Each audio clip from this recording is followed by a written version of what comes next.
Follower নাকি content quality. আসসালামু আলাইকুম, আশা করছি সবাই ভালো আছেন। আজকের ভিডিওতে সবাইকে স্বাগত। আজকের টপিক ফলোয়ার নাকি কন্টেন্ট কোয়ালিটি। ডিজিটাল যুগে কন্টেন্ট তৈরি এখন শুধু শখ নয়, অনেকের জন্য পেশা। সোশ্যাল মিডিয়া, ইউটিউব, ব্লগ এবং পডকাস্ট সব জায়গাতে একটি প্রশ্ন বারবার সামনে আসে, ফলোয়ার বেশি হওয়া কি বেশি গুরুত্বপূর্ণ নাকি কন্টেন্টের কোয়ালিটি। কন্টেন্ট ক্রিয়েটর হিসেবে আমাকে যে মেসেজ বা ইমেল সবচেয়ে বেশি করা হয় তা হচ্ছে, আমার তো ফলোয়ার অনেক কম, সেক্ষেত্রে আমি কি কন্টেন্ট দিলে ভালো ভিউ পাবো, আমি কি ফলোয়ার পেতে পারি। আচ্ছা, টপিকের মাঝখানে আরেকটু কথা বলি। এই যে এই কন্টেন্ট ক্রিয়েটর পাওয়ার এই বইটি থেকে আমি ধারাবাহিকভাবে পড়ছি। এক্ষেত্রে আমার থাকে সবসময় যে শুরুটা এভাবেই করতে হয়।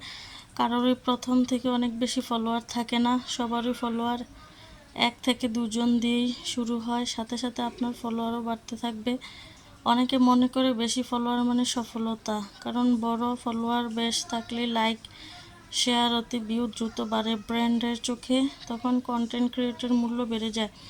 কিন্তু এই ফলোয়ার যদি কন্টেন্টের মান ছাড়া অন্য কারণে আসে, ট্রেন্ড, বিতর্ক বা সাময়িক ভাইরালিটির মাধ্যমে, তাহলে সেই জনপ্রিয়তা বেশি দিন টেকে না।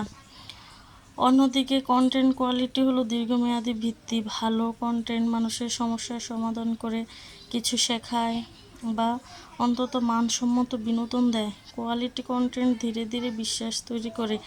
এই বিশ্বাস থেকে গড়ে ওঠে সত্যিকারের অডিয়েন্স, যারা শুধু সংখ্যা নয় বরং সক্রিয় অংশগ্রহণকারী। বাস্তবে দেখা যায় কোয়ালিটি ভালো হলে ফলোয়ার এমনিতেই আসে, কিন্তু ফলোয়ার থাকলে কোয়ালিটি নিজ থেকে আসে না। তাই ফলোয়ারকে লক্ষ্য না বানিয়ে কন্টেন্টকে গুরুত্ব দেওয়াই বুদ্ধিমানের কাজ। সময় নিয়ে কন্টেন্টকে যত্ন করে তৈরি করতে হবে এবং এতে করে ফলোয়ার কম বেশি সেটা নিয়ে ভাবতে হবে না। লক্ষ্য হওয়া উচিত এমন কন্টেন্ট তৈরি করা যা মানুষ মনে রাখে, বিশ্বাস করে, অন্যদের সঙ্গে শেয়ার করতে চায়। সময়ের পরীক্ষা শেষ পর্যন্ত টিকে থাকে কোয়ালিটি। সো বন্ধুরা, আজকের ভিডিওটি এতটুকুই।